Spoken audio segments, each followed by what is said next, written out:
11वीं के सभी विद्यार्थी ध्यान दें। पिछले वीडियो में हमने भूगोल का प्रश्न पत्र कंप्लीट किया था। आज हम उसका सॉल्यूशन पढ़ेंगे। तो किस तरह के आपके यहाँ पे प्रश्नों के आंसर हैं। बहुत ही आसान और सरल भाषा में लिखा है आपके लिए। तो मानव भूगोल की किन्हीं 2 शाखाओं के नाम बताना है। तो पहला है सांस्कृतिक भूगोल और दूसरा है आर्थिक भूगोल। सांस्कृतिक भूगोल के अंतर्गत हम लिखेंगे यह मानव समाजों और उनकी संस्कृतियों का स्थानिक अध्ययन करता है, जिसमें भाषाओं, धर्मों, रीति-रिवाजों और विकास आदि शामिल है। आर्थिक भूगोल के अंतर्गत लिखेंगे यह आर्थिक गतिविधियों के स्थानिक वितरण और संगठन का अध्ययन करता है, जैसे कृषि, उद्योग, व्यापार और परिवहन।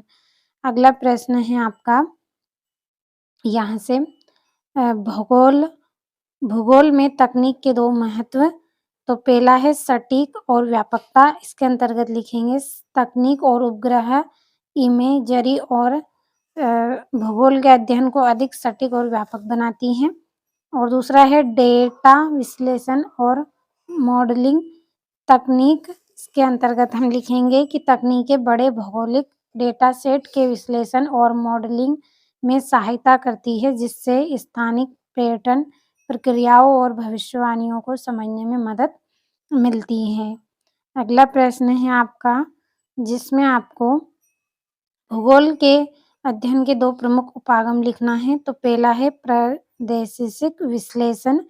तो इसके अंतर्गत लिखेंगे इस उपागम में किसी विशेष क्षेत्र या प्रदेश का गहन अध्ययन किया जाता है, जिसमें उसे भौतिक और मानवीय विश्लेषण शामिल होता है। दूसरा है समानता विचारधारा। यह उपागम मानव अनुभवों, मूल्यों और अर्थों पर केंद्रित है, जो मानव और पर्यावरण के बीच संबंध को व्यक्तिगत और भावनात्मक दृष्टिकोण से समझने का प्रयास करता है। बढ़ते हैं अगले प्रश्न की ओर। तो सभी प्रश्नों का स्क्रीनशॉट आपको लेके चलना है। यहाँ से आपका ये 8वां प्रश्न है। भारत के अक्षांशी एवं देशांतरी विस्तार लिखिए। तो भारत का अक्षांशी एवं देशांतरी विस्तार। भारत की मुख्य भूमि 8 डिग्री 4 उत्तरी अक्षांश से 37 डिग्री 6 उत्तरी अक्षांश तथा 68 डिग्री 7 पूर्वी देशांतर से 97 डिग्री 25 पूर्वी देशांतर के बीच स्थित है। और भारत के 2 पड़ोसी देशों के नाम और उनकी दिशा की स्थिति बतानी है।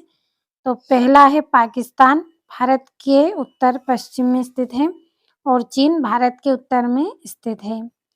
कंप्लीट करते चलना है। और ये यहाँ से 9वां प्रश्न, जिसमें पश्चिमी घाट की 2 विशेषता बतानी है।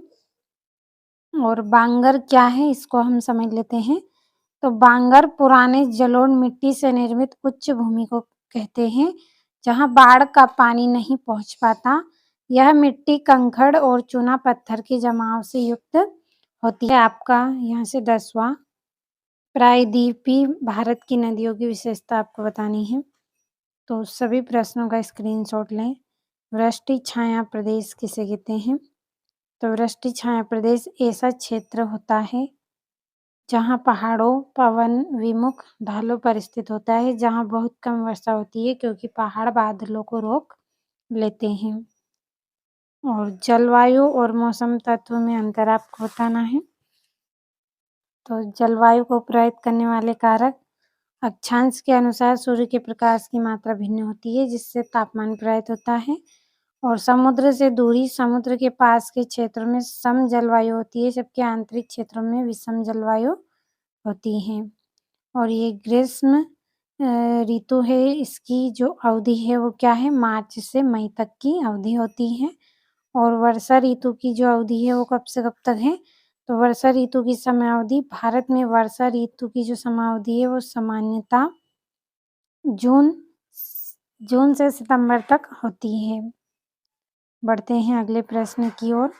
तो ये यहाँ से है, तराई और भावर क्षेत्रों में कोई 3 अंतर बताने हैं।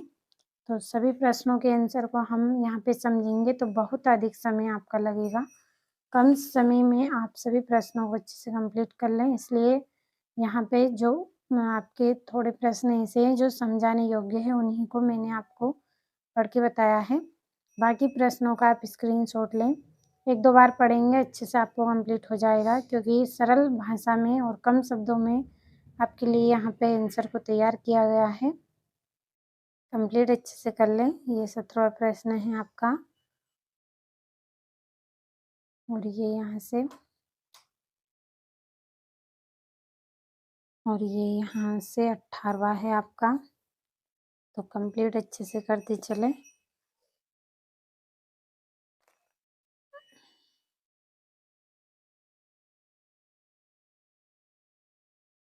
और ये यहाँ से भी कंप्लीट करें। ये 19वां है, अपचय किसे कहते हैं, अपचय के प्रकारों का वर्णन करना है। और यहाँ से अथवा, यह आपका 20वां है, भारत के मानचित्र में निम्नलिखित को आपको दर्शाना है। और ये इसका अथवा हो गया है। तो जितने भी प्रश्न आपको इस वीडियो में बताए गए हैं, सभी के आंसर भी आपको बताए गए हैं। सभी को अच्छे से आपको कंप्लीट कर लेना है।